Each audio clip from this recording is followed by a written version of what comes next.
வணக்கம் நேயர்களே, சத்தியம் சாத்தியம் நிகழ்ச்சிக்கு வரவேற்கிறோம். மதுரைக்கு மத்திய உள்துறை இணையமைச்சர் வந்து சென்ற பிறகு அரண்டு கிடக்கிறது திமுக என்று மத்திய இணையமைச்சர் திரு எல் முருகன் கூறியிருக்கிறார்.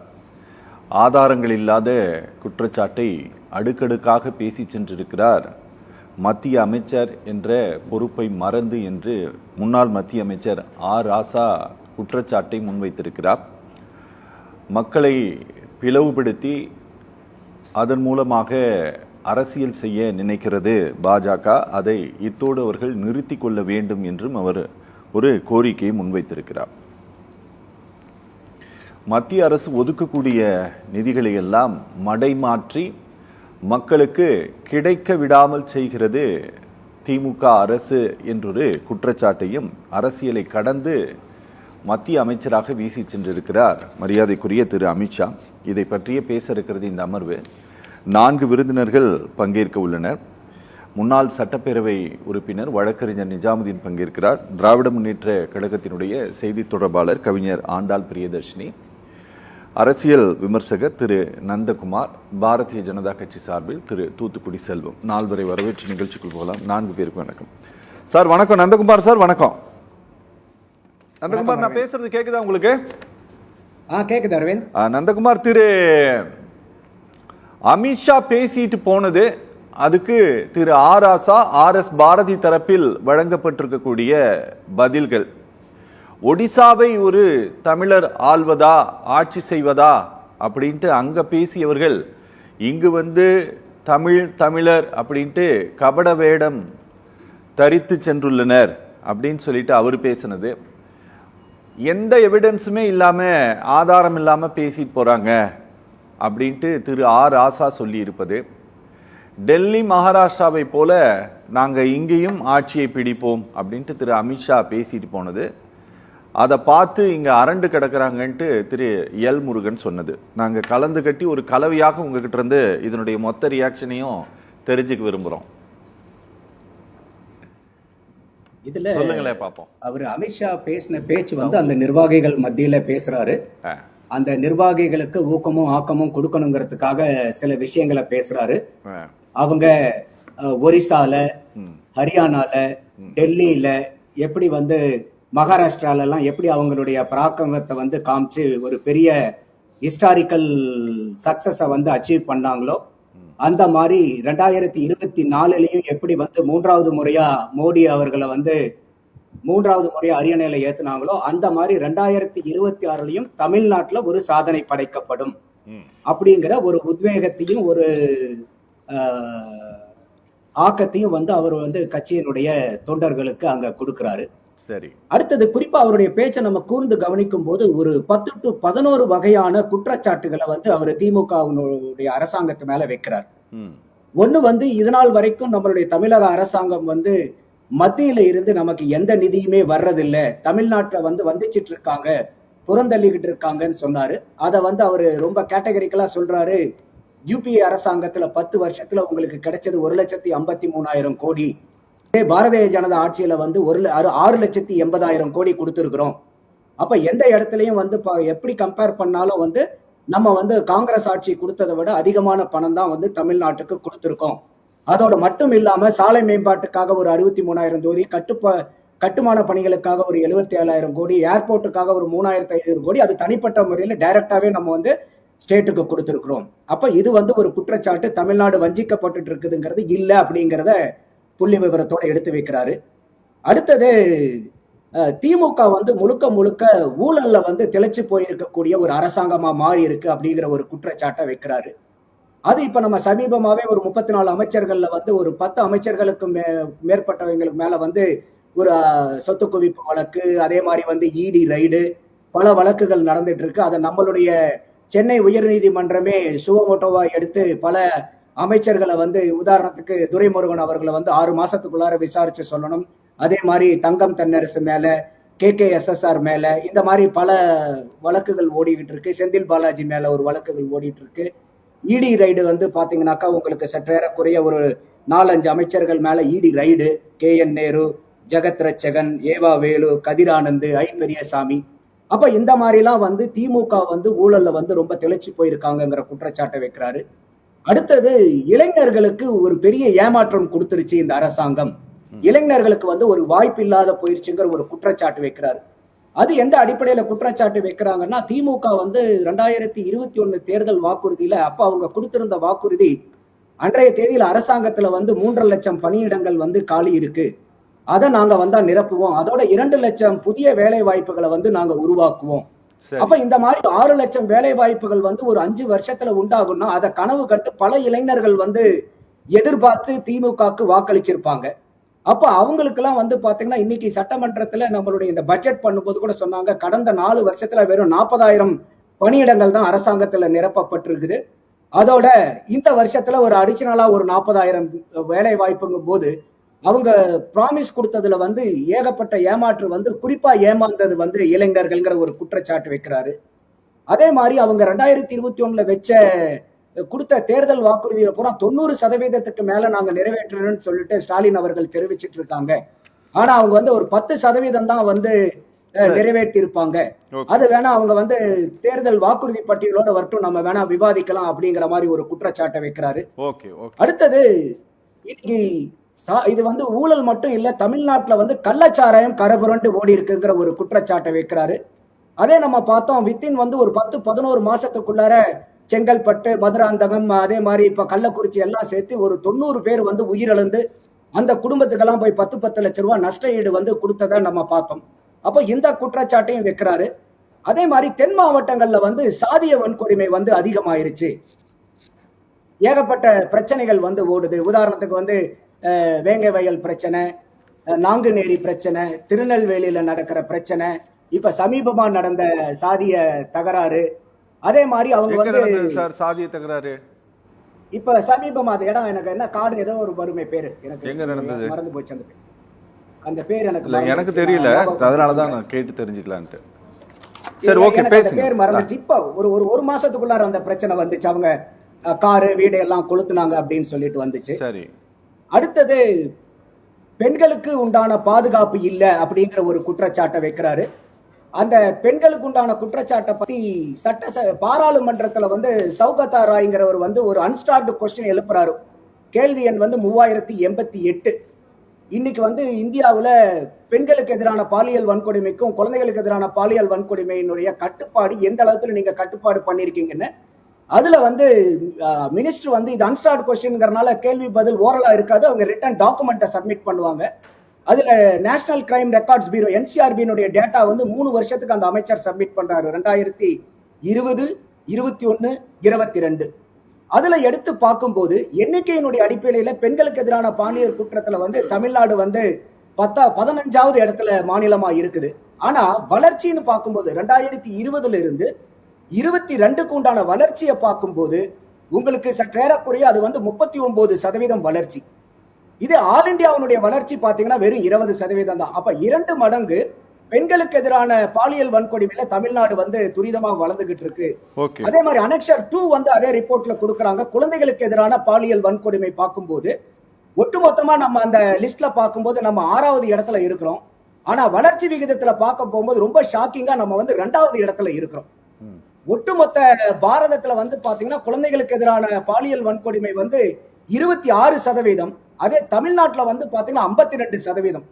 அதுலயும் நம்ம வந்து தேசிய சராசரியை விட 2 மடங்கு அதிகமா வளர்ச்சி ஆயிட்டு இருக்கும். இந்த குற்றச்சாட்டையும் வைக்கிறாரு.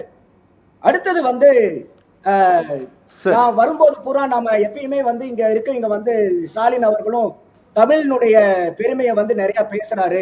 சரி, நாங்க வந்து பாத்தீங்கன்னா இந்த தமிழர் பாரம்பரியத்துல இருக்கக்கூடிய செங்கோலை வந்து நாங்க பாராளுமன்றத்துல வச்சோம். அப்படி வந்து தமிழர்களுடைய பாரம்பரியத்தை வந்து நாங்க ஒரு நாடு போற்ற அளவுக்குரிய வைக்கும் போது அந்த செங்கோல் வச்சதுக்காக ஏதாவது ஒரு வார்த்தை மோடியை வந்து அவரு பாராட்டி பேசினாரா? இது தமிழ் கலாச்சாரத்தை வச்சதுதானு ஒரு குற்றச்சாட்டு வைக்கிறாரு. சரி. அடுத்தது வந்து இந்த மாதிரி பல இது அடுத்தது இந்த ஸ்கந்தமலை சிக்கந்தர் மலையை பத்தி பேசினாரு. நீங்க நிறைய சார்ஜ் அவர் சொன்னதே தான் சொல்லிட்டு போயிருக்கீங்க சார். மேடம்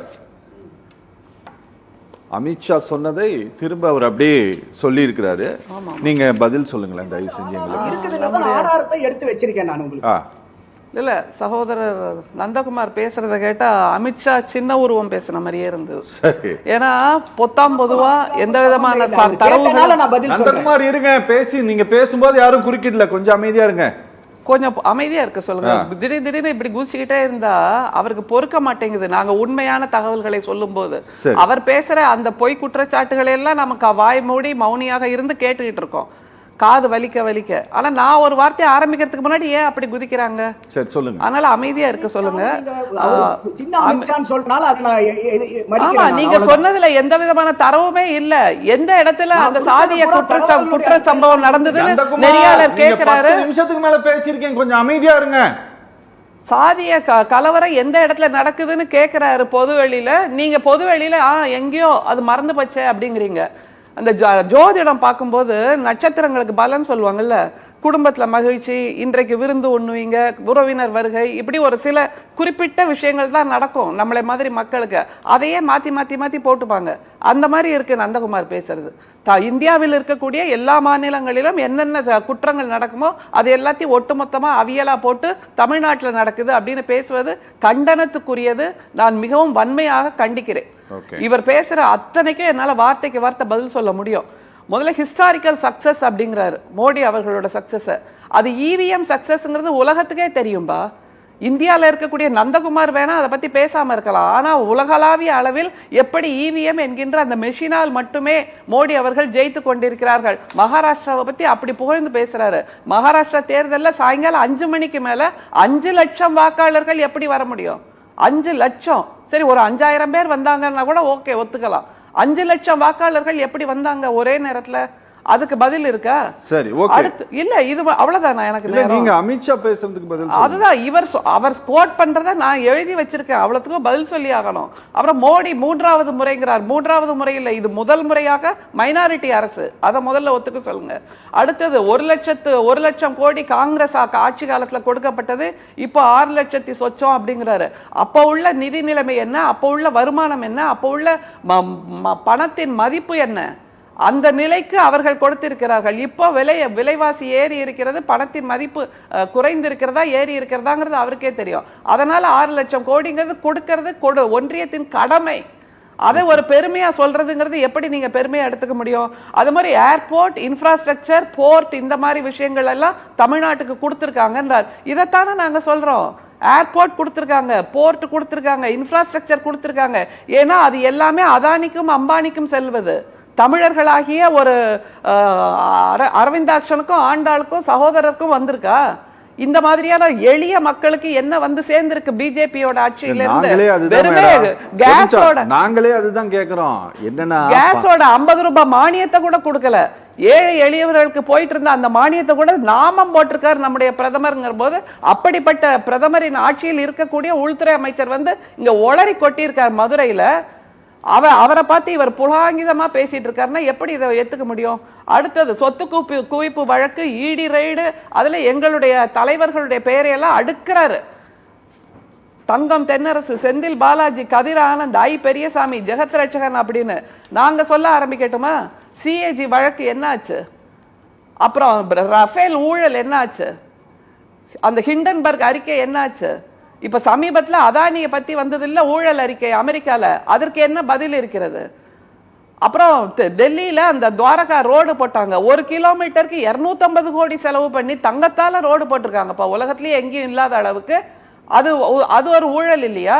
ரஃபேல் ஊழலோட அந்த ஆவணங்கள் எங்க போச்சு? எரிஞ்சு போச்சு. இப்படியாக ஊழலின் ஆட்சி. அதை தவிர எலக்டோரல் பாண்ட், இந்தியாவிலேயே உலகத்திலேயே மிக அதிகமாக சொத்து சேர்த்திருக்கின்ற ஒரே கட்சி பிஜேபி தானே. 2014 வெறும் 300 சொச்சம் கோடி தான் இருந்தது. இப்போ 2000 சொச்சம் கோடியை வைத்திருக்கிறது பிஜேபினா, பிஜேபியில் இருக்கக்கூடிய தலைவர்கள், நம்முடைய பிரதமர், உள்துறை அமைச்சர்லாம் போய் வயல்வெளியில இறங்கி வேலை செஞ்சு உழைச்சு அப்படி சம்பாதிச்சு அந்த கட்சிக்கு நிதி கொடுத்திருக்காங்களா? கொரோனாவில் கூட ஊழல் செய்தது பிஜேபி ஆட்சி. கொரோனா தடுப்பூசியை தயாரிப்பதற்கு அந்த நிறுவனம் எலக்டோரல் பாண்டு மூலமாக நிதி கொடுத்த பின்பு அவர்களுக்கு அந்த உரிமை கொடுத்ததா இல்லையா பிஜேபி? இப்படியாக ஊழல் பட்டியலை ஆரம்பித்தால் நிற்கவே நிற்காத ஒரு மிகப்பெரிய பட்டியலை வைத்துக்கொண்டு, அதை தவிர A1 குற்றவாளி என்று நீதிமன்றத்தால் தீர்ப்பு வழங்கப்பட்ட அதிமுகவை கூட்டணியில் வைத்துக்கொண்டு இவர்கள் பேசுவது எந்த விதத்தில் நியாயம்? அதிமுகவில் இருக்கக்கூடிய அமைச்சர்கள் மீது கூட, இருந்த அமைச்சர்கள் மீது கூட 10 பேர் மேல வழக்கு இருக்கா இல்லையா? கொடநாடு கொலை வழக்கெல்லாம் யார் யார் யார் யார் பக்கத்துல சேர்க்க போறாரு? அப்புறம் மகாராஷ்டிராலேயே அஜித் பவார் மேல 20,000 கோடி ஊழல்னு சொன்ன அதே பிரதமர் தான் மறுநாள் அவரை துணை முதல்வர் ஆக்கி வச்சிருக்காருங்கிறது எப்படி நியாயமாகும்? அதை தவிர உலகத்திலேயே இல்லாத அளவுக்கு வாஷிங் மெஷினாக ஒரு கட்சி செயல்பட்டு கொண்டிருக்கிறது. அதை தவிர கிறிஸ்தவத்தில் செயின்ட்ஹுட் கொடுப்பாங்க தெரியுமா, அப்படியாக புனிதப்படுத்துகின்ற ஒரு மிகப்பெரிய சேவையை செய்து கொண்டிருக்கிறது பிஜேபி ஆட்சி மட்டும்தானே. இப்படியாக மிகப்பெரிய குற்றச்சாட்டை நம்ம சொல்லிக்கிட்டே போலாம். சுங்கச்சாவடி, பொதுமக்கள் நாம் பயன்படுத்துகின்ற அந்த சுங்கச்சாவடியில விதிகளை மீறி 132 கோடி வசூல் செஞ்சிருக்காங்க. ஏழை பாழைகள் நம்ம தான் போயிட்டு வந்துட்டு இருக்கோம். அப்புறம் ஏழை பாழைகள், அப்புறம் இன்னொன்னு சொல்றாரு, ஒன்றிய அமைச்சகத்தின் அந்த திட்டங்களை எல்லாம் தமிழ்நாட்டில் செயல்படுத்தல. என்ன திட்டம்? பக்கோடா போடுறதும் விஸ்வகர்மா திட்டம் தான் இவங்க கொடுக்கிற திட்டம். இதை நாம எதுக்கு இங்க தமிழ்நாட்டில் செயல்படுத்தணும்? தமிழ்நாட்டில் மிகச்சிறப்பான ஆட்சியை திராவிட கழகங்கள், திராவிட முன்னேற்ற கழகம் கொடுத்து கொண்டிருக்கிறது. அரை நூற்றாண்டுக்கும் மேலாக தமிழ்நாட்டுக்கு வந்து சேர வேண்டிய கல்வி நிதியை கொடுத்தாங்களா? அதுக்காக குரல் கொடுத்திருக்காரா ஒன்றிய அமைச்சர், உள்துறை அமைச்சர்? அதை தவிர எங்களுடைய RS பாரதி அவர்கள் மிகச்சிறப்பாக சொன்னார்கள், ஒரிசாவில தமிழர்களை திருடர்கள் என்று சொல்லிவிட்டு இங்க மதுரையில வந்து நீங்க கீதோபதேசம் செய்றீங்களா அப்படின்னு கேட்கிறாரு.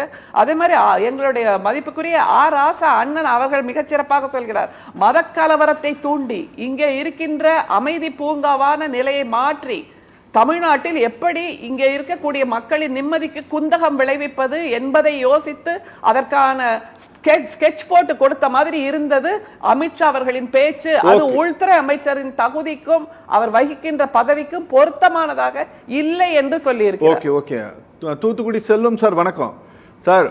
பூரி ஜெகநாதர் ஆலயத்தினுடைய புதையல், அதனுடைய சாவி எங்க இருக்குது அப்படின்னா தமிழ்நாட்டில் இருக்குதுன்னாங்க. உங்களுக்கு நினைவு இருக்குன்னு நினைக்கிறேன். அப்படி பேசினது யாருன்னு உங்களுக்கு தெரியுமா? நான் சொல்லவா? பாண்டியன் பாண்டியன் பாண்டியன் பாண்டியன் பேசல. இல்ல அவர்கிட்ட இருக்கு, நாங்க அவரு சொல்லல, அவரு அத பேசல, பேசினவரு வேற ஒருத்தர். ஆமா, நீங்க வந்து ஒரு ஒடிசாவை ஒரு தமிழன் ஆள்வதா, ஆட்சி செய்வதா அப்படின்னு கொஸ்டின் ரைஸ் பண்ணாங்க. இங்க அப்படிதான் சொன்னாங்க, வேற என்ன சொன்னாங்க? அப்படிதான் சொன்னாங்க. இங்க வந்துட்டு உட்காந்து தமிழர் இந்தியாவுல நான் எங்க இருந்தாலும் என்னோட சிந்தனை எல்லாம் இங்கதான் இருக்குன்னு சொல்லிட்டு போயிருக்கிறாரு. ஆனா இது ஒரு வேஷம், இது ஒரு கபட நாடகம் அப்படின்ட்டு திமுக சொல்கிறது. எங்களுக்கு நீங்க சொல்லுங்களேன். சத்தியம் தொலைக்காட்சி நிறுவனத்திற்கு நெறியாளர் சகோதரர் அரவிந்தாட்சன் அவர்களுக்கு, என்னுடைய சக பங்கேற்பாளர்களுக்கு கொஞ்சம் இருங்க சார். நான் என்னுடைய பழக்க வழக்கத்தை நீங்க மாத்த முயற்சிக்க கூடாது. சரி. தொழில்நுட்ப கலைஞர்களுக்கு பணிவான வணக்கம். அதாவது சகோதரி ஆண்டாள் பிரியதர்சினி அவர்கள் வந்து வழக்கமா தகுதியோடு வாதாடக்கூடியவர், அவர்கிட்ட சப்ஜெக்ட் இல்லாதனால நழுவி போறாங்க. ஒண்ணு. ரெண்டாவது, ஹிண்டன்பர்க் இருக்கு பாருங்க, அதானி வந்து அரசாங்கத்துல அங்க வகிக்கல. அதானி என்பவர் ஒரு தொழில் நிறுவனம் நடத்தக்கூடியவர். அவருக்கு வந்து ஹிண்டன்பர்க்ல கொடுத்தாங்க, எங்க கொடுத்தா எங்களுக்கு என்ன இருக்கு? ஒண்ணு. ரெண்டாவது, மாண்புமிகு பாரதிய ஜனதா கட்சியினுடைய மூத்த தலைவர் 2ஆம் வல்லபாய் பட்டேல் என்று எல்லோரும் கருதக்கூடிய மாண்புமிகு உள்துறை அமைச்சர் அமித்ஷா அவர்கள் இங்க தமிழ்நாட்டுல மதுரையில நீங்க 1ஆம் தேதி என்ன சொன்னீங்க? உங்களுடைய முதலமைச்சர் அதே மதுரையில பொதுக்குழுவுல எந்த சா வந்தாலும் முடியாதுன்னு சொன்னீங்க. எந்த சா வந்தாலும் முடியாதுன்னு சொன்னதுனால அவர் என்ன சொன்னாரு? 39,975 கோடி ரூபாய் சாராய ஊழல் செய்திருக்கிறது திமுக அரசு, அதற்கான ஆதாரம் என்னிடம் இருக்கிறதுன்னு சொல்லியிருக்காரு. உங்களிடத்துல மறுப்பு இருந்தால் நீங்க உடனே வழக்கு போடுங்க. தமிழ்நாடு அரசின் மீது, முதலமைச்சர் மீது அல்லது திமுக மீது உள்துறை அமைச்சர் அமித்ஷா அவர்கள் பொய்யான தகவலை சொல்றாரு, வழக்கு போடுங்களா பாப்போம். ஒரு மாசம் பொறுங்க. அவசரப்படாதீங்க. ஆகஸ்ட் செப்டம்பர் வரைக்கும் பொறுத்துருங்க, எல்லாவற்றுக்குமான விடை கிடைக்கும். ரெண்டாவது, இவங்க வாஷிங் மிஷின்ல போட்டு பாரதிய ஜனதால வந்த உடனே அவங்கள புத்தராக்கிறாங்க, புனிதராக்கிறாங்கன்னு சகோதரி சொன்னாங்க. நான் என்ன சொல்றேன், செந்தில் பாலாஜி எங்க இருந்தாரு? 2019 கரூர்ல இதே முதலமைச்சர் செந்தில் பாலாஜி என்று இந்த ஊர்ல ஒருத்தர் இருக்காரு. அவர் முதலமைச்சர் அம்மையார் ஜெயலலிதா அவர்கள் இறந்த பிறகு முதலமைச்சர் பட்டியல்ல, முதலமைச்சர் வேட்பாளர் பட்டியல்ல பரிசீலிக்கப்படுகிறவர் பட்டியல்ல இருந்தார் அப்படி சொன்னாங்களா? இப்ப இன்னைக்கு அதே செந்தில் பாலாஜி எங்க இருக்காரு? எந்த கட்சியில இருக்காரு? அமைச்சராக இருந்து ஊழல் வழக்குல தண்டிக்கப்பட்டு, ஊழல் வழக்கில் குற்றம் சாட்டப்பட்டு சிறைக்கு போய் இப்ப அமைச்சர் பதவியை ராஜினாமா பண்ணிட்டு போயிருக்காரு. இரண்டாவது, எப்படி தண்டிக்கப்பட்டுன்னு சொல்ல முடியும்? மூத்த அமைச்சராக நீங்க கன்விக்ஷன் ஆகாதவர்களை எப்படி நீங்க தண்டிக்கப்பட்டு இன்னைக்கு பிணையில இருக்கார். இன்னும் சொல்ல போனீங்கன்னா, தமிழ்நாட்டு பெண்களை அல்லது அந்த கலாச்சாரத்தை, தமிழ் மரபுகளை எல்லாம் சிதைக்கிற வகையில பேசுனதுனால அவர் பதவி இறக்கம் செய்யப்பட்டல, பதவி நீக்கம் செய்யப்பட்டு இன்னைக்கு இருக்காரு. இதையே உங்களுக்கு என்ன கஷ்டமா இருக்கு? அதனால நான் ஒண்ணு சொல்றேன் கேளுங்க. எலக்ட்ரல் பாண்டுன்னு சொன்னாங்க, லாட்டரி மாற்றிட்டு எவ்வளவு வாங்குனீங்க? உங்க கட்சி எவ்வளவு வாங்குச்சு?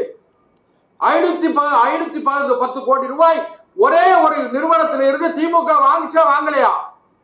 மக்கள் கேட்பாங்களே, கேட்க மாட்டாங்களா?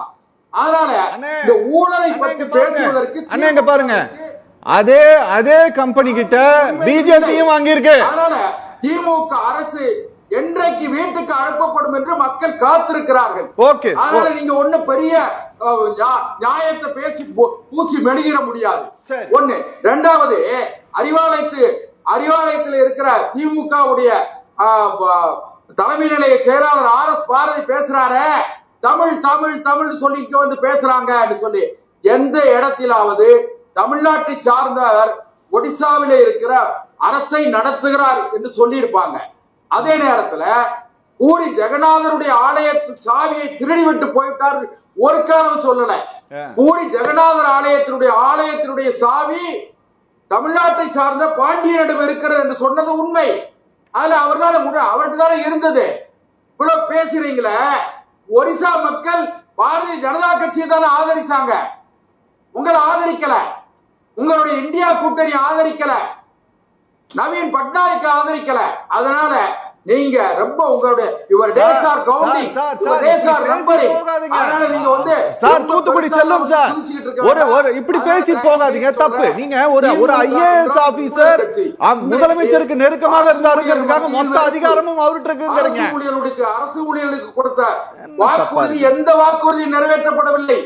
ஆசிரியர்களுடைய பணி நிரந்தரம் செய்யப்படவில்லை. சம வேலை, சம ஊதியம் நிறைவேற்றப்படல. சரி, நல்லது. இணைப்புல இருங்க. சரி, அது நாங்க ஆட்சிக்கு வந்தால் ஒவ்வொரு மாதமும் மின் கணக்கெடுப்பு நடத்தப்படல. எல்லா இடத்திலும் சாராயம், போதை, கஞ்சா போதை. சரி, இணைப்புல இருங்க சார். டெல்லி மகாராஷ்டிராவை போல நாங்க இங்கேயும் ஆட்சியை பிடிப்போம் அப்படின்னு சொல்லிட்டு போயிருக்கிறாரு. அதற்கான வாய்ப்புகள் இருக்கிறது. ஏன்னா எந்த ஷா வந்தாலும் இங்கே ஒன்றும் வேலை ஆகாது, என்னால் முடியாது, ஆனால் உங்களை அகற்றுவதற்கு தமிழ்நாட்டு மக்களால் முடியும், அதை அவர்கள் 2026 செய்வார்கள், அந்த நம்பிக்கை எனக்கு இருக்கு, நான் அரசியலில் இருக்கக்கூடியவன் அப்படிங்கிறதுனால என்னால் அதை உணர முடிகிறது அப்படின்ட்டு பேசிட்டு இருக்காரு. ஒவ்வொன்றுமே ரொம்ப முக்கியமானதாக பார்க்கப்படுகிறது சார், ஒவ்வொரு விஷயமுமே. எதனால் அப்படிங்கிறன்னா, கடந்த முறை இதே மாதிரி சென்ற பிறகு, அதாவது அமித்ஷா சென்ற பிறகு, நீங்கள் அவர்களுடைய ஒப்பந்தம் கையொப்பமான பிறகு என்ன நடந்தது அப்படிங்கிறத நாங்கள் கொஞ்சம் உங்களுக்கு ஞாபகப்படுத்த விரும்புகிறோம். என்ஃபோர்ஸ்மெண்ட் டைரக்டரேட் டாஸ்மார்க் ஊழல் தொடர்பான அஃபீஷியல் ப்ரெஸ் ரிலீஸை அமித்ஷா சென்ற உடன் தான் ரிலீஸ் பண்ணாங்க. சரியா? அதுக்கு முன்பாக அவர்கள் பண்ணலை. அதுக்கு முன்னால் ஒரு 3 நாள் முன்னால் ரெய்ட் பண்ணாங்க. மரியாதைக்குரிய ஹோம் மினிஸ்டர் சென்ற பிறகு அந்த அக்ரிமெண்ட் சைன் ஆன அடுத்த ஒரு அரை மணி நேரத்தில் இடியினுடைய ப்ரெஸ் ரிலீஸ் வந்தது. அதுல தான் இந்த 1000 கோடி ரூபாய் ஊழல். கரெக்டா? 1000 கோடி ரூபாய் ஊழல் அப்படிங்கிறத ஸ்டேட்மெண்ட்டை முதல் முறையாக அவர்கள் வெளியிட்டார்கள். இன்னைக்கு அமித்ஷா பேசி போயிருக்கிறது என்ன அப்படின்னா, இந்த விஷயத்தை கொஞ்சம் நாங்க கவனமாக பார்க்க விரும்புகிறோம். நீங்க என்னன்னா 1000 கோடின்ட்டு அவர் கடந்த முறை வந்து பேசி சென்ற பிறகு சொன்னாங்க. ஆனா இன்னைக்கு இவர் வந்து பேசிட்டு போனவர் ஒரு ஹோம் மினிஸ்டராகவும் பேசிட்டு போயிருக்கிறாரு. சரியா? இந்த 39,000 கோடி கணக்கை இவர் எங்க இருந்து எடுத்தாருன்ட்டு எங்களுக்கு தெரியல. ஏன்னா இது ரொம்ப சீரியஸ் சார்ஜ். ஏன்னா கேஸ் நடந்துட்டு இருக்கு. என்ன சார், இந்த சார்ஜ் ரொம்ப பெரிய சார்ஜ். இது இந்த கணக்கு எங்கிருந்து வந்திருக்கும்? அதாவது சார், இந்த வழக்கை பொறுத்த வரைக்கும், இந்த பிரச்சனையை பொறுத்த வரைக்கும் இந்த கணக்கு எங்க அதை தான் சொல்றேன். இந்த பிரச்சனையை பொறுத்த வரைக்கும் நம்ம செல்வம் அவர்கள் பேசும்போது ஒன்றை குறிப்பிட்டார். அமித்ஷா அவர்கள் குற்றச்சாட்டு போட்டிருக்கிறார், நீங்கள் வழக்கு தொடருங்க அப்படின்னு. நான் பேசினா வழக்கு தொடரலாம்.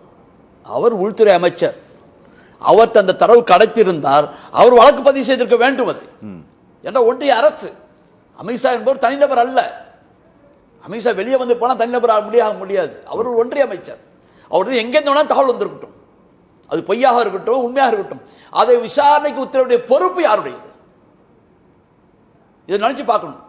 இப்போ வந்து செந்தில் பாலாஜி வந்து சிறையில் இருந்து விட்டு வந்து தண்டனை அனுபவித்து விட்டு வந்தான்னு சொன்னார். என்கவுண்டர் வழக்கில் இதே மாதிரி குற்றச்சாட்டு அமித்ஷா மீது வந்தது. அப்ப அவர் தண்டனை அனுபவிச்சுட்டு வந்தான்னு சொல்ல முடியுமா? அதை செல்வம் ஏற்றுக்கொள்வாரா? நீங்க அதை தடுத்தீங்க, அவர் கேட்கல. திரும்ப அதே சொல்றார், செந்தில் பாலாஜி தண்டனை அனுபவித்து விட்டு வந்தார். என்ன தண்டனை அனுபவித்தார்? அதே மாதிரி அதே வழக்கில் ஒரு என்கவுண்டர் வழக்கு, கொலை வழக்கில், அவராது ஊழல் வழக்கில், இவர் கொலை வழக்கில். என்கவுண்டர் என்பது கொலை, மனித உரிமை மீறிய செயல். அதில் அமித்ஷா குற்றச்சாட்டப்பட்டிருந்தார். அது விடுதலையான பிறகு அதுக்கு மாட்டேன்னு சொன்ன ஜட்ஜெல்லாம் கொலை செய்யப்பட்டதான பிரச்சனைகள்லாம் வந்தது. அப்ப இதெல்லாம் இவர் உள்ள போய் பைலில் வந்ததெல்லாம் தண்டனை வைத்துள்ளான்னு சொல்ல முடியுமா? அப்ப சட்டம் யார் கையில் இருக்கிறது? 35,000 கோடி ஊழலா? ஏன் நீங்க வழக்கு பதியல? இந்த நாட்டுக்கு துரோகம் செய்றீங்களா? எப்படி சொல்ல முடியும்? ஓகே, வந்தவனா ஏதாவது குட்ட போட வேண்டியது, மக்களை மத ரீதியா பிரிக்க வேண்டியது. ராமரை வச்சு மதத்தை பிரிச்சிங்க. இன்னைக்கு தமிழ்நாட்டில் வந்து அப்படியே அந்த காயம் ஆத்தி முருகனை வைத்து பிரிக்கிறதுக்கு முயற்சி பண்றீங்க. தமிழ்நாடு நடக்காது. உங்களுடைய பருப்பு இங்க வேகாது. ஏற்கனவே பிரச்சனை. போன முறை இதே மாதிரி தான் வந்து கூட்டணி ஆட்சிங்க. எடப்பாடி உங்களை அடிச்சு விரட்டி விட்டார். 20 சீட்டை கொடுத்தது கூட்டணி கழட்டி விட்டார். இப்ப அவர் இருக்கிற மேடையில் உங்களால் கூட்டணி ஆட்சி சொல்ல முடியல. ஓகே, போன தடவை இருந்தீங்கல்ல, எடப்பாடியோட இருந்தீங்கல்ல, உட்காந்தீங்கல்ல. நீங்க ஒரு துணிச்சலான ஒரு பெரிய அரசியல் கட்சியா, ஒரு ஆன்மீக ஒரு அரசியல் தலைவராக இருந்திருந்தா எடப்பாடி இருக்கும் போதே இங்க கூட்டணி சார்ந்து சொல்லி இருக்கணும். ஒரு அதிமுக காரங்க ஒருத்தர் இல்லாத ஒரு மேடையில் ஒரு ஹால் மீட்டிங்ல உட்காந்துக்கிட்டு நாங்கள் கூட்டணி ஆட்சி அமைப்போம், மீண்டும் இவரை எடப்பாடியை கூப்பிடுங்க, உட்கார வச்சு சொல்லுங்க, நீங்க இந்தியா ஆளுகின்ற கட்சி, 3வது முறை ஆட்சி செய்றீங்க, முதல் 2 பேர் தனிச்சு ஆட்சி செஞ்சீங்க, இப்ப கூட்டணி வச்சு ஆட்சி செஞ்சுக்கிட்டு இருக்கீங்க, சொல்லுங்க பார்க்கலாம். அந்த தைரியம் உங்களுக்கு இல்லையே. கெஞ்சி கூத்தாடல நீங்க வந்து மிரட்டி கெஞ்சி கூத்தாடி இப்ப கூட்டணிக்கு வந்திருக்கீங்க. ஃபர்ஸ்ட் மிரட்டல். எந்த நேரம் அதிமுக உங்களை தூக்கி எறியும் என்ற ஒரு அச்சம் உங்களுக்கு இருந்து கொண்டிருக்கிறது. அந்த காரணத்தினால தான் அதிமுக இருக்கின்ற மேடையில் நீங்கள் கூட்டணி ஆட்சி என்று சொல்ல முடியாமல் 4 செவத்துக்குள்ள மதுரையில் வந்து ஒரு ஓரத்தில் உட்கார்ந்து சொல்லிட்டு போயிருக்கீங்க. அது உங்க கட்சி உள்கட்சி கூட்டம். அப்படியா? பொது நிகழ்ச்சி அல்ல. ஸ்டேரிங் கமிட்டியுடைய கூட்டத்தில் ஒழிஞ்சுக்கிட்டு இருட்டில் உட்காந்து பாட்டு படிச்சுட்டு இருக்கீங்க. அது எப்படி வெளியே வந்துருச்சு? அவ்வளவுதான். அதுக்கு உங்க ஆளு தான் வந்து பாட்டு படிச்சுட்டு முருகன் சொல்லிட்டு இருக்கிறார். பாருங்க, சமீபத்தில் மாமா நயனார் நாகேந்திரன் தான் பாஜக தலைவர். அமித்ஷா வந்து மேடையில் சொல்றாரு, ஒரு பையன் கண்டுக்கல. அண்ணாமலை சொன்னா கை தட்டணும். அப்போ உங்களால் தேர்வு செய்யப்பட்ட ஒரு நபரை உங்க மக்களே தேர்வு செய்ய எடுத்துக்கொள்ளவில்லை என்ற நிலை தான் அங்கே நிற்கிது. நீங்க டிவி நானும் உட்காந்து ப்ரோக்ராம் பார்த்தேன். சொல்லும் போது ஒருத்தவங்க கூட அதை ரியாக்ஷன் பண்ணவே இல்லை. ஆனால் அண்ணாமலை பேசுவோம், அது அவருடைய அங்கீகாரம், நம்ம அதை தப்பாக சொல்லலை. நீங்கள் வந்து கட்சியில் 4 பேர் உங்கள் பிள்ளை பக்கம் அண்ணாமலை வச்சிருக்காரு, நான் வாழ்த்துறேன் வரேன். ஆனால் உங்களால் மாற்றம் செய்து இவர் சரியில்லை என்று தூக்கி வெளியே போடப்பட்டு வந்தவரை வரவேற்பதற்கு உங்க கட்சியில் ஒருத்தர் கூட இல்லையே. அப்ப என்ன தேர்வு? நியமனம். தேர்வு அல்ல, நியமனம். ஓகே, அந்த நிலையில தான் உங்க கட்சி நம்ம இருந்துகிட்டு இருக்குது. ஓகே, தமிழ்நாட்டில் எப்படியாவது நீங்கள் தென்னிந்தியாவில் குறிப்பாக தமிழகம், கேரளா போன்ற, ஆந்திரா போன்ற மாநிலங்களிலே உங்களுடைய நிலையை கொஞ்சமாவது கால் பதிக்க வேண்டும் என்பதற்காக கூட்டணி அரசியல் செய்ய முடியும். ஆனால் அதிமுகவுக்கு ஆபத்து விளைந்து கொண்டிருக்கிறது. நீங்க அதிமுகவில் வெற்றி பெற்றவர்களை இழுத்து கூட்டணி ஆட்சி கொண்டு வரலாம் என்ற கனவை நீங்கள் உங்களுடைய சைத்தட்டத்தை இன்று அறிவித்திருக்கிறீர்கள் அந்த குற்றச்சாட்டு. ஓகே, ஒரு சின்ன பிரேக் அப்புறமேட்டு நம்ம பேசலாம். நேர்களே, ஒரு சிறிய இடைவேளைக்கு பின் சத்தியம் சாத்தியமே தொடரும். After admitting, we are very glad that we admitted her here because my daughter, though she is not very high studious girl, we wanted her to be an all-round development, and it has worked out well. எங்களுடைய support என்னைக்கும் உங்களுக்கு உண்டு. அது எங்க குழந்தைங்க. நாங்க எப்பவுமே bring your children அப்படின்லாம் எந்த மெசேஜுமே நாங்க போடுறதில்ல. நாங்க அவர் அப்படிங்கிற வேர்ட் தான் யூஸ் பண்ணுவோம். அப்படி இருக்கிறதுக்கு தான் நாங்க ஆசைப்படுறோம். Olive Tree Group of Schools, CBSE. Admission open for 2025 to 26 for pre-KG to grade 6 and grade 11. To enroll, contact 755000112. Caught in a fleeting moment, ஓவியமானாயோ மேனியிடம் தீண்ட வானமாயானா கல்யாண கோலம் அழகை கூட்டுதே அழகே அடி அழகே கல்யாண கோலம் கனவு போலவே மேனியிடம் தீண்ட. Diadem, GN Chetty Road, T Nagar and Nongambakam. After admitting, we are very glad that we admitted her here because my daughter, though she is not very high studious girl, we wanted her to be an all-round development, and it has worked out well. எங்களுடைய support என்னைக்கும் உங்களுக்கு உண்டு. அது எங்க குழந்தைங்க. நாங்க எப்பவுமே bring your children அப்படின்லாம் எந்த மெசேஜுமே நாங்க போடுறதில்ல. நாங்க அவர் அப்படிங்கிற வேர்ட் தான் யூஸ் பண்ணுவோம். அப்படி இருக்கிறதுக்கு தான் நாங்க ஆசைப்படுறோம். Olive Tree Group of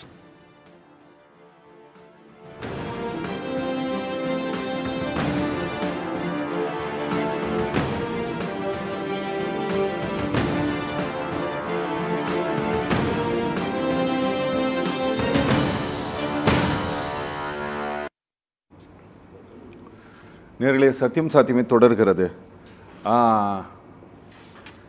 Nandakumar, நான் பேசுறது கேக்குதா உங்களுக்கு? கேக்குது அரவிந்த், நான் அடிபலா இருக்கேனா? நந்தகுமார், நீங்க உங்க முதல் சுற்றுல நீங்க பேசியதற்கு மேடம் ரியாக்ட் பண்ணாங்க. ஏதாவது நீங்க சொல்ல விரும்புறீங்களா? கட்டாயமா. அதாவது அவங்க இவிஎம் குறிப்பிட்டு பேசினாங்க. இப்ப 2019க்கு அப்புறம் இங்க தொடர்ந்து திமுக வெற்றி பெற்றுட்டு வந்துட்டு இருக்காங்க எலெக்ஷன்ஸ்ல. அதெல்லாம் இவிஎம் துணையோட தான் வெற்றி பெற்றுட்டு இருக்காங்க. அவங்க கொஞ்சம் கிளாரிபிகேஷன் கொடுக்கணும். அவங்க பேசுனது இல்ல கொஞ்சம் ஒரு நிமிஷம் இருங்க. அதுக்கான காரணத்தை அவர்கள் சொல்றாங்க. மகாராஷ்டிராவில் என்ன நடந்ததுங்கிறது சொன்னாங்க. இந்த மகாராஷ்டிராவில் நடந்ததை ராகுல் காந்தி சொல்லியிருக்காரு, பினான்ஸ் மினிஸ்டரோட அவங்க ஹஸ்பண்ட் சொல்லியிருக்காங்க, எல்லாருமே சொல்லியிருக்காங்களே. ஆனா எலெக்ஷன் கமிஷன் ஆஃப் இந்தியா அதுக்கு பதில் சொல்ல மாட்டேன்ட்டாங்க. அதையும் நீங்க புரிஞ்சுக்கணும் இல்ல? அதாவது இப்ப நிஜாமுதீன் ஐயா நியாயமான ஒரு கேள்வி கேட்டாரு. இந்த மாதிரி எல்லாம் ஒரு 39,775 கோடி அமித்ஷா சொல்றாரு, அதை கோர்ட்ல அவங்க ஃபைல் பண்ணலாமேன்னு கேட்டாங்க. அந்த மாதிரி இந்த குற்றச்சாட்டுகளும் உண்மையா இருக்கிற பட்சத்துல அவங்க கோர்ட்டுக்கு போலாமே, யாரும் அதை தடுக்க போறது இல்லையே. நம்ம கேள்வி என்னன்னா, வெற்றி பெறும்போது அதை தன்னுடைய வெற்றியா சொல்றதும், தோல்வி வரும்போது அதை இவிஎம் மேல பழி போடுறதும் ஒரு சரியான ஒரு அணுகுமுறை இல்லைங்கிறது என்னுடைய பார்வை. சரி, நான் அவங்க ஆல் பிரியதர்ஷினி மேடம் அவங்க பேசும்போது நான் குறுக்கிட்டதுக்கு காரணம் என்னன்னு கேட்டீங்கன்னா, அவங்க என்னை அமித்ஷா கூட சம்பந்தப்படுத்தி பேசினனாலதான் நான் ஜம்பிங் ஆக வேண்டியதா இருக்கு. நினைக்கிறீங்க நீங்க அமித்ஷா உள்துறை கொஞ்சம் இருங்க சார், கொஞ்சம் இருங்க. இல்ல நான் சொல்றதை நீங்க புரிஞ்சுக்கலன்னு நினைக்கிறேன். நான் யாராவும் இருக்க விரும்பலன்னு சொல்றேன். நந்தகுமாராவே இருக்கணும் தான் நான் விரும்புறேன். புரியுதா உங்களுக்கு? சோ அப்ப என்னுடைய இண்டிவிஜுவாலிட்டியா நான் யாருக்காக விட்டு கொடுக்கணுங்கிற அவசியம் இல்ல. நல்லது சார், நல்லது. வேற சார், அடுத்தது நீங்க அந்த ஒரு கிராமத்து பேர் கேட்டிருந்தீங்க. அது வடகாடு, புதுக்கோட்டை மாவட்டத்தில் இருக்கக்கூடிய வடகாடுங்கிற அந்த கிராமத்துல தான் இப்ப சமீபமா மே மாசத்துல அந்த ஜாதிய கலவரம் நடந்தது. சோ அதையும் உங்க கவனத்துக்கு கொண்டு வந்தாரு. ஏன்னா அதுக்கு பேர் மறந்துட்டனால ஆண்டாள் பிரியதர்ஷினி மேடம் நம்ம ஏதோ இட்டுக்கட்டு பேசுற மாதிரி அவங்க சொல்லி இருந்தாங்க. அதுக்கு பேர் வடகாடு. அந்த ஊருக்கு பேரு புதுக்கோட்டை மாவட்டத்தில் இருக்கு. வடகாடு, புதுக்கோட்டை மாவட்டத்தில் வடகாடு. ஓகே, ஆமாங்க. ஆமா, அது வந்து பிரச்சனை நடந்தது. அடுத்தது இது ஒண்ணு இல்லை, இப்ப இன்னைக்கு வந்து தென் மாநிலங்கள்ல வந்து ஜாதிய வன்கொடுமைகள் அதிகமாகிட்டு இருக்குதுங்கிறத வந்து அமித்ஷா சொல்லல. தமிழ்நாட்டில் இருக்கக்கூடிய SC/SC கமிஷனுடைய சீஃப் டாக்டர் ஜஸ்டிஸ் தமிழ்வாணன் அவர்கள் சொல்றாரு. 9ஆம் தேதி இன்னைக்கு பேப்பர்ல எல்லாம் கூட நியூஸ் வந்திருக்கு. சோ இது அமித்ஷா சொன்னது இல்ல, தமிழ்நாட்டில் இருக்கக்கூடிய SC/SC கமிஷனுடைய ஹெட் சொன்னது. அதே மாதிரி வந்து பாத்தீங்கன்னா இன்னைக்கு பாராளுமன்றத்திலேயே ஒரு கேள்விக்கு பதிலளிக்கும் போது இன்னைக்கு வந்து எத்தனை கிராமங்கள் வந்து இன்னைக்கு அட்ராசிட்டி ப்ரான் வில்லேஜஸ் இன் தமிழ்நாடு அகைன்ஸ்ட் SC/ST, அதாவது வந்து நம்ம ஆக்சிடென்ட் ப்ரான் ஏரியா பார்ப்போம், ரோட்ல போகும்போது ஆக்சிடென்ட் ப்ரான் ஏரியான்னு போட்டிருப்பாங்க. அந்த மாதிரி இந்த அட்ராசிட்டி ப்ரான் ஏரியா வில்லேஜஸ் எத்தனைன்னு பார்க்கும்போது தமிழ்நாட்டில் 37 மாவட்டங்கள்ல இருக்கு. அந்த 37 மாவட்டங்கள்ல 37 மாவட்டங்கள்ல இருக்கக்கூடிய 345 கிராமங்களை அட்ராசிட்டி ப்ரான் வில்லேஜஸ் அகைன்ஸ்ட் SC/STங்கிறத வந்து அவங்க வந்து கண்டறிஞ்சிருக்காங்க. அதோட இன்னைக்கு ஊழல் இல்லையா அப்படிங்கிற மாதிரி ஹோம் மினிஸ்ட்ரியா இது வந்து பாராளுமன்றத்துல சப்மிட் பண்ண ரிப்போர்ட். இது வந்து நியூஸ் பேப்பர்ல எல்லாமே கூட வந்திருக்கு. இது நீங்க தனியா போய் செக் பண்ணீங்கன்னா கூட வந்துரும். பிரஸ் இன்ஃபர்மேஷன் பீரோ பாராளுமன்றத்துல இருந்து அந்த தகவல் தெரிவிக்கிறது கூட உங்களுக்கு அதெல்லாம் போய் பாத்தீங்கன்னா அதெல்லாம் செக் பண்ணிக்கலாம். அடுத்தது இப்ப சமீபமா இன்னைக்கு மணல் கொள்ளை பீச் சாண்ட் ஸ்கேம்ல வந்து பாத்தீங்கன்னா 5382 கோடியை வந்து நம்மளுடைய Madras high court justice SM Subramanian and justice Jothiraman அவர்கள் பெஞ்ச் இதை CBI கட்டாயமா விசாரிக்கணும்னு அவங்க பரிந்துரை பண்ணிருக்காங்க. மெட்ராஸ் ஹைகோர்ட் இதை CBI விசாரிக்கணும். இதுல வந்து இந்த அளவுக்கு அதிகமா வந்து இன்னைக்கு மனித வள கொள்ளை கனிம வள கொள்ளை நடந்துகிட்டு இருக்கு, மணல் கொள்ளை நடந்துகிட்டு இருக்கு. இது பெரிய அளவுக்கு வந்து ஒரு என்விரான்மெண்டல் சீர்கேடா இருக்கு. இது மக்களுக்கு பெரிய பாதிப்பை ஏற்படுத்தும். இது வந்து அதிகாரிகள் வந்து ஏகப்பட்ட தளத்துல வந்து இது வந்து தவறு செஞ்சிருக்கிறாங்க. பல இடத்துல அது வந்து நமக்கு உசிதமா தெரியுது. அதோட இது ஆட்சியாளர்களுடைய உதவி இல்லாம இதை செய்ய முடியாது.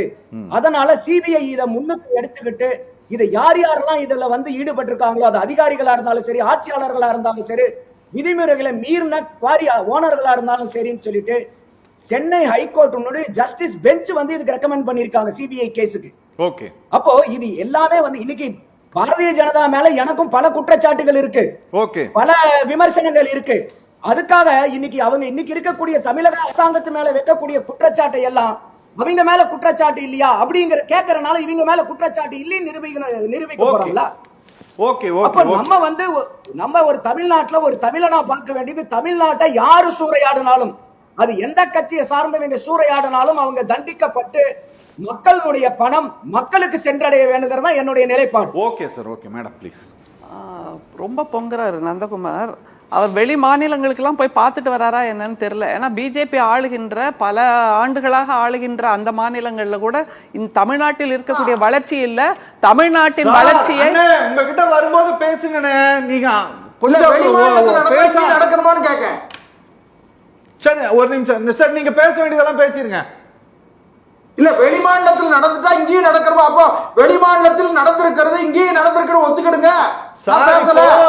சார் கம்பேரிட்டிவ்ல நீங்க வேற ஒரு இடத்தை விட இங்க ஜாஸ்தியா இருக்குன்னு ஒரு சார்ஜ் பண்ணும்போது, ஒரு குற்றச்சாட்டுல சார்ஜ் பண்ணும்போது இவங்களை சொல்லக்கூடிய குற்றச்சாட்டுல சார்ஜ் பண்ண கூடாது. அதாவது இவங்களை பொறுத்த வரைக்கும் இவங்க செஞ்சுட்டா அது வந்து செலவே கிடையாது. அதாவது எலக்ட்ரல் பாண்ட்ல வந்து லாட்டரி மார்ஜின் வாங்கின ரூபாய் திமுக வாங்கின ரூபாய் ஒத்துக்கணும் வேண்டாமா? செந்தில் பாலாஜி 2019 அயோக்கிய, நானா இன்னைக்கு யோக்கியரா? என்ன சார் ஒரே சார் பேசி முடிச்சிட்டீங்களா? இல்ல, அமித்ஷா வந்து 39,975 கோடி ரூபாய் ஊழல் செய்ததாக, சாராயத்தில் ஊழல் செய்ததாக எப்படி சார் கிடைச்சது அமித்ஷாக்கு?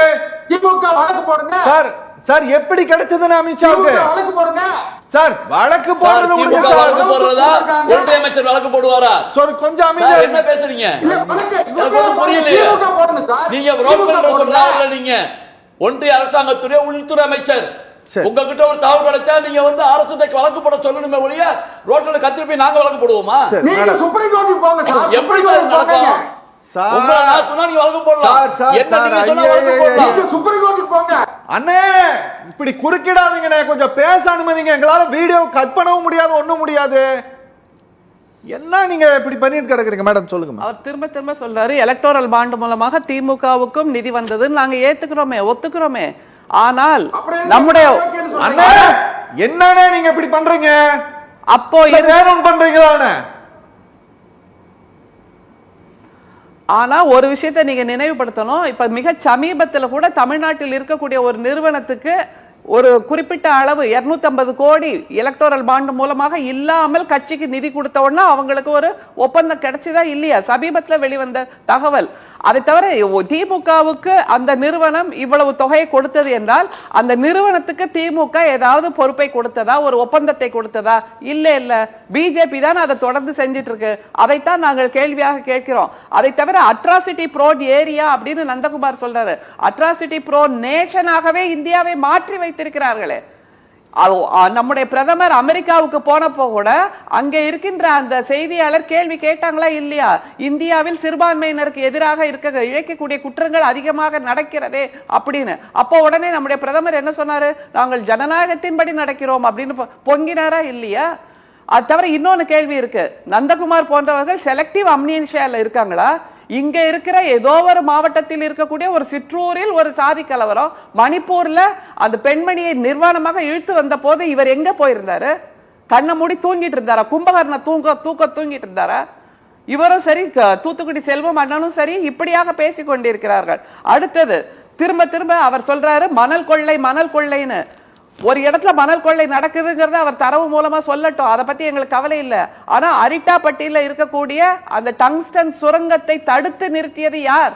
மதுரையை அப்படியே சூறையாட நினைத்தது யார்? ஒன்றிய அரசில் பிரதமர் தானே அதை சூறையாட நினைத்தார். எனக்கு பதவி பறிபோனாலும் பரவாயில்லை, நான் இதை தடுத்தே தீருவேன் என்று தனி தீர்மானம் மூலமாக அதை நிறுத்தியது யார்? அந்த அரிட்டாப்பட்டி டங்ஸ்டன் சுரங்கத்தை. அதே மாதிரி பெண்களை பற்றிய பல குற்றச்சாட்டுகளை சொல்லிட்டே இருந்தாரு. இந்தியாவிலேயே மிக குறைவாக பெண்கள் மீதாக வன்முறையோ நிகழ்வது என்பது தமிழ்நாட்டில் தான். அதுக்கு அவர் மறுப்பு சொல்ல முடியுமா? நிச்சயமாக தமிழ்நாடு தான் பெண்கள் மீதான குற்றங்களில் மிக குறைவான தொகையில் இருக்கிறது. அதற்கு நம்முடைய முதல்வர் அவர்கள் மிக சமீபத்தில் சட்டமன்றத்தில் சிறப்பு தீர்மானம், சிறப்பு சட்டத்தையே உருவாக்கினார். அதை தவிர மிக முக்கியமாக தேசிய குற்றவியல் ஆவணம், அதன் மூலமாக வந்த தரவு, தமிழ்நாட்டில் இருக்கக்கூடிய குற்றங்கள் என்பது தனி மனித சார்ந்தது. ஆனால் அரச பயங்கரவாதம் என்று ஹரியானாவிலும் மணிப்பூரிலும் நம்முடைய இங்கே உத்தரப்பிரதேசத்திலும் புல்டோசர் ஆட்சி எங்க நடக்குது? புல்டோசர் ஆட்சி. அப்படி புல்டோசர் ஆட்சி மூலமாக எளியவர்களின் வீடுகளை இடித்து கொள்கின்ற அந்த முதல்வரை தான் இப்ப முருகர் மாநாட்டுக்கு அழைக்க போறாங்க. அப்போ சொல்லுங்க, நீங்களா இருக்கட்டும் அல்லது நந்தகுமாரா இருக்கட்டும், ரெண்டு பேரும் ஹோம் மினிஸ்ட்ரி சொன்ன பதில சொல்றீங்க. ஹோம் மினிஸ்ட்ரி என்சிஆர்பியினுடைய ரிப்போர்ட்டை மையமாக வைத்து தான் பதில் கொடுக்குறாங்க. அந்த பதிலுக்கு உள்துறை இலாக்கா எந்த விதமான பொறுப்பையும் ஏற்றுக்கொள்வது கிடையாதுங்கிறத உங்க ரெண்டு பேத்துக்கு நான் சொல்லிடுறேன். ஏன்னா என்சிஆர்பியினுடைய ஆனுவல் ரிப்போர்ட்டான கிரைம் இன் இந்தியா குப்பத்தொட்டியில் போடுவதற்கு கூட சமம் இல்லாதது. ஏன்னா நான் அது சம்பந்தமா வழக்கு போட்டிருக்கிறேன். ஆமா, அதனால அது இல்ல, அதனால அவர் சொன்னதையும் ஒப்புக்கொள்வதற்கு இந்தியாவில எந்த தரவை இல்ல, அந்த தரவு நம்பகத்தன்மைக்கு உரிய தரவு கிடையாது மேம்.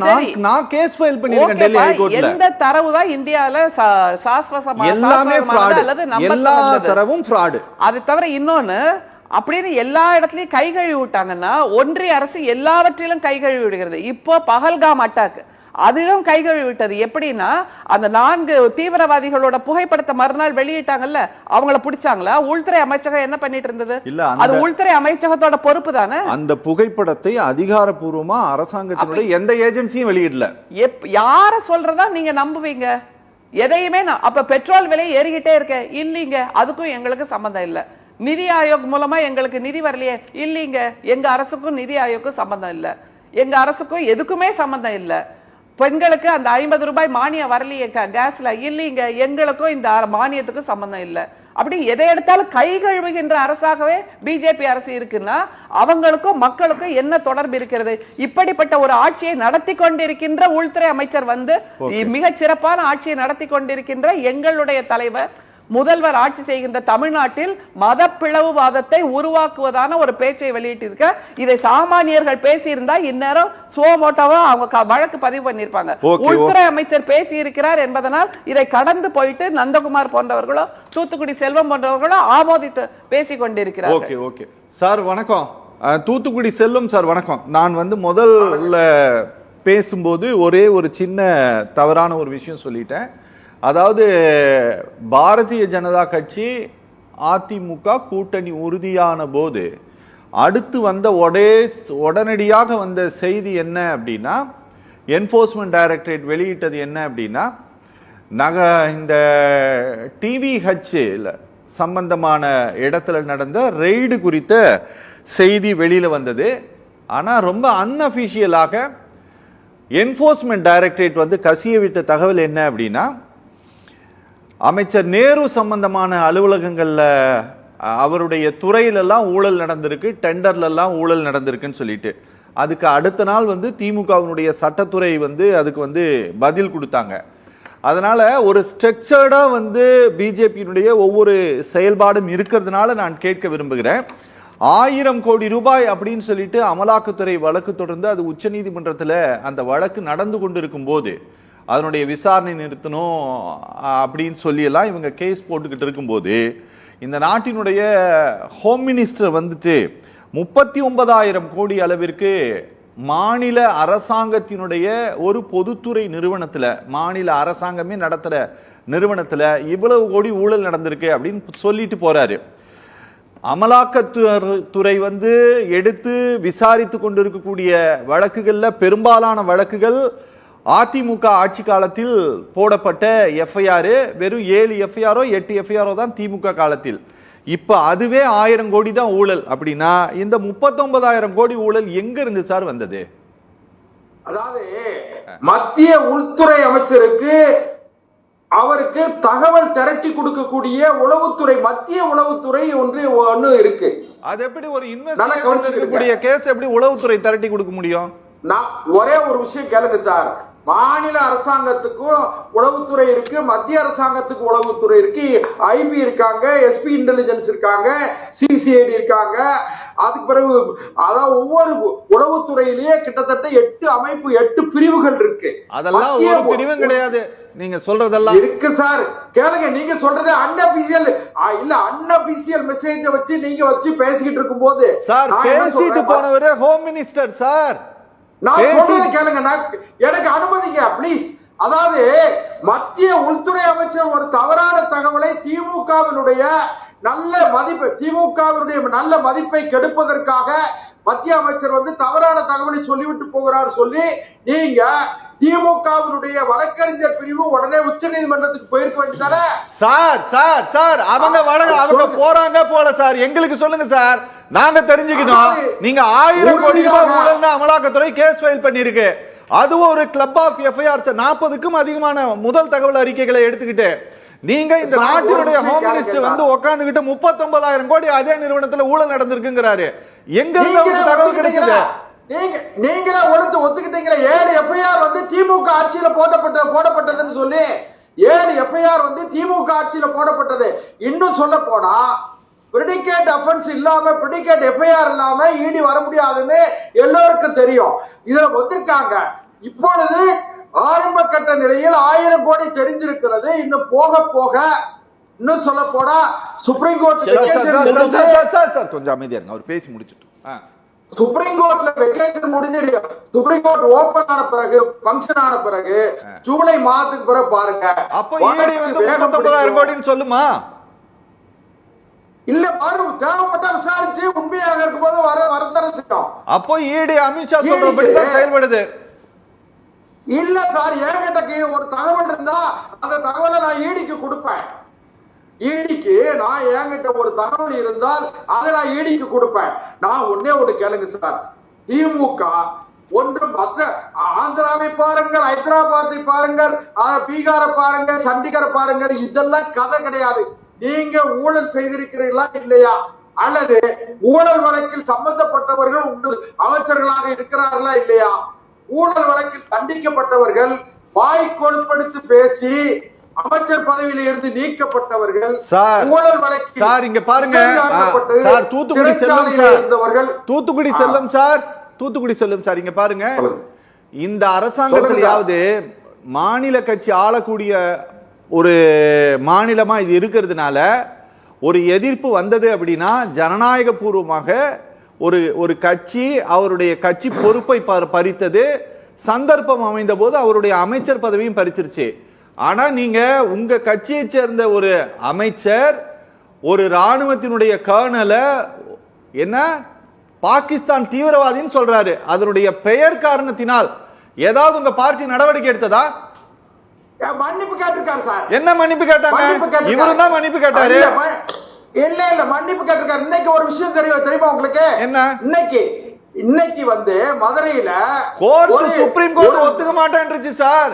ஜட்ஜ் என்ன சொன்னாரு? இங்க பாருங்க, ஜட்ஜ் என்ன சொன்னாருன்னு தெரிஞ்சுக்கங்க, தயவு செஞ்சு தெரிஞ்சுக்கங்க. நான் நாளைக்கு காலையில உயிரோட இருப்பேனா இல்லையான்னு எனக்கு தெரியாது, அதனால இவர் பேர்ல எஃப்ஐஆர் போடுனது. நான் ஒண்ணு கேளுங்க, இன்னைக்கு நேத்து நைட்டு வந்து மதுரைக்கு பக்கத்துல மதுரையில ஒரு பஸ் டிரைவரை அந்த இன்ஸ்பெக்டர் வாங்க சார். என்ன சார் நீங்க உங்க ஆட்சி தானே சார்? உங்க ஆட்சியில இழைக்கப்படுகிற எந்த அநீதியாக இருந்தாலும் இந்த ஆட்சியாளர் தானே பொறுப்பு. ஒரு ரேஷன் கடையில ஒரு தவறு நடந்தா அதுக்கு இந்த ஆட்சி தான் பொறுப்பு. டாஸ்மாகில் நடந்தா அதுக்கு இந்த ஆட்சி தான் பொறுப்பு. காவல்துறை அத்துமீறல் நடத்துகிறார்கள் என்று சொன்னால் அதுக்கு முதலமைச்சர் தான் பொறுப்பு. உள்துறை அமைச்சராக பொறுப்பு. பெஹல்காம்ல நடந்ததுக்கு யார் பொறுப்பு? பாகிஸ்தான் பொறுப்பு. கரெக்டா? எங்க பொறுப்பு? அதாவது ஒரு பொறுப்பு இல்ல, பெஹல்காம்ல 26 பேரை சுட்டுக் கொன்னதுக்கு யார் பொறுப்பு? நேரு பொறுப்பு. உடனடியாக மத்திய அரசாங்கம் துல்லியமான தாக்குதல் நடத்தி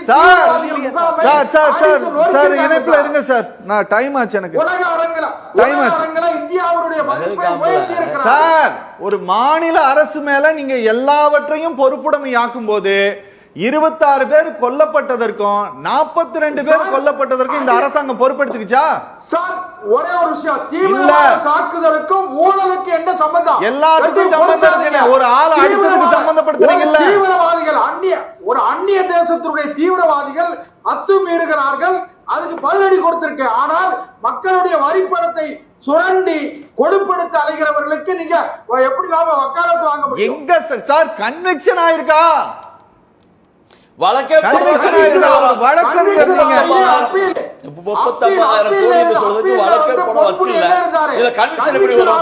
சரி, அவர் என்ன சொல்றாருன்னா, பஹல்காம்ல 26 பேர் செத்து போனதுக்கு துப்பாக்கி பொறுப்புங்கிறார். ஓகே. புல்வாமால 40 பேர் செத்து போனதுக்கு குண்டு பொறுப்புன்றார். இப்ப அப்படிதான் இருக்குது. ஓகே. பாக்கிக்கெல்லாம் அந்தந்த அரசு பொறுப்பு. இதுக்கு மட்டும் போயிடுது. மகாராஷ்டிரா நடக்கும்போது அந்த அரசாங்கம் மகாராஷ்டிராவில் நடந்த மும்பையில் நடந்த படுகொலையில் ராஜினாமா பண்ணிட்டு போனாங்க. அது ரோசமுள்ள மானமுள்ள அரசு. இது மானங்கட்ட அரசு என்று கருத வேண்டிய நிலை நமக்கு ஏற்பட்டிருக்கு. அது நம்ம விதி. அதைத்தான் நம்ம பார்க்கிறோம். சொல்றத தெளிவா சொல்லுங்க. எனக்கு 4 நிமிஷம் டைம் இருக்குது, நான் முடிச்சிருவேன். நீங்க சொல்ல நினைக்கிறத சொல்லி அவ்வளவுதான். இதுக்கு மேல பேசுறது ஒன்றிய அமைச்சர் ஒரு பொறுப்புள்ளவராக மாறணும். இன்னும் சராபுதீன் வழக்கில் குற்றச்சாட்டப்பட்ட குற்றவாளி போலவே நடந்து கொண்டிருக்க கூடாது. என்கவுண்டர் வழக்கில் குற்றச்சாட்டப்பட்ட ஜட்ஜுகளை குற்றச்சாட்டப்பட்ட நடந்து இருக்கிறார். பிரகாரம் மாறணும்.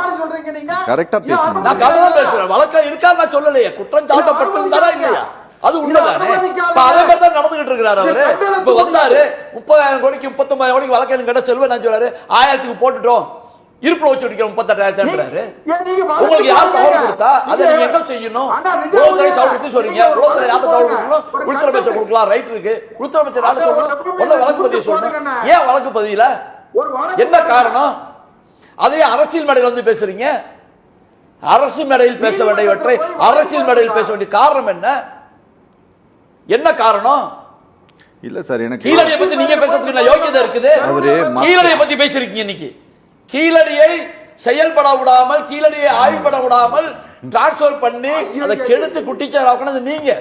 மாநில அரசு முனைப்பு காட்டின பிறகுதான் கீழடி வெளியே கொண்டு வரப்பட்டது. கீழடியுடைய நிகழ்வு கடைசி நேரத்தில் ராமகிருஷ்ணன் போன்றவர்கள் மாற்றப்பட்டார்கள். ஊரறிந்த விஷயம். சரி, கொதிச்சு எழுந்தோம். இன்னைக்கு நீங்க கீழடியை கொண்டாட வர்றீங்க. திருப்பரங்குன்றத்துக்கு 1000 வருஷம் வரலாறு, 3000 வருஷம் வரலாறு மறந்து பேசுறீங்க. நல்லது நல்லது. தமிழை அடமானம் வைத்தவர்கள் தானே, தமிழை விரட்டடிக்க வந்தவர்கள் தானே நீங்கள். சரி, நல்லது சார். சார், என்னன்னா அரசியல் விமர்சனங்களை கடந்து ஒரு புலன் விசாரணையில் இருக்கக்கூடிய ஒரு வழக்கின் தொடர்பாக ஒரு பெரிய சார்ஜை வந்து ஹோம் மினிஸ்டர் வச்சுட்டு போயிருக்கிறாரு. கேள்வி கேட்க வேண்டியது நீங்க, பதில் சொல்ல வேண்டியது அவங்க. எப்படி அவருக்கு அந்த தகவல் கிடைச்சது அப்படிங்கிற பெரிய அதீதமான ஆர்வத்துல நாங்க. ரொம்ப நன்றி நேரம் ஒதுக்கி நிகழ்ச்சியில் பங்கேற்ற அனைவருக்கும். ப்ளீஸ். திருக்குறள்ல நம்முடைய உள்துறை அமைச்சர் அமித்ஷாவை பத்தியே சொல்லியிருக்கார் வள்ளுவர். எப்படின்னா, தீயவை தீய பயத்தலால் தீயவை தீயினும் அஞ்சப்படும். அவ்வளவுதான். அப்படிப்பட்டவர் தான் பிஜேபியை சேர்ந்தவர்கள், அப்படிப்பட்டவர் தான் உள்துறை அமைச்சர் அப்படிங்கறத சொல்ற. தமிழ்நாட்டு முதல் மந்திரிக்கு ஒன்று சொல்ற, இடிப்பாரா இல்ல ஏமரா மன்னன், கெடுப்பார் இல்லாலும் கெடும். அதெல்லாம் நாங்க பிரதமருக்கு சொல்றோம். செங்கோல்னு சொன்னீங்கல்ல, செங்கோல் வெறும் அலங்காரமாக அகங்காரமாக இருக்கிறதே தவிர காப்பாற்று மன்னவன் மக்களுக்கு இறை என்று வைக்கப்படுங்கிறதா பிரதமர் நரேந்திர மோடி. சரி, நல்லது நல்லது. நேயர்களே, நிகழ்ச்சி நிறைவு பெறுகிறது. மீண்டும் மற்றொரு நிகழ்ச்சியில் சந்திக்கலாம். நன்றி, வணக்கம்.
வணக்கம் நேயர்களே, சத்தியம் செய்திகளுக்கு உங்களை வரவேற்பது ராஜேஸ்வரி வினோத்ராஜ்.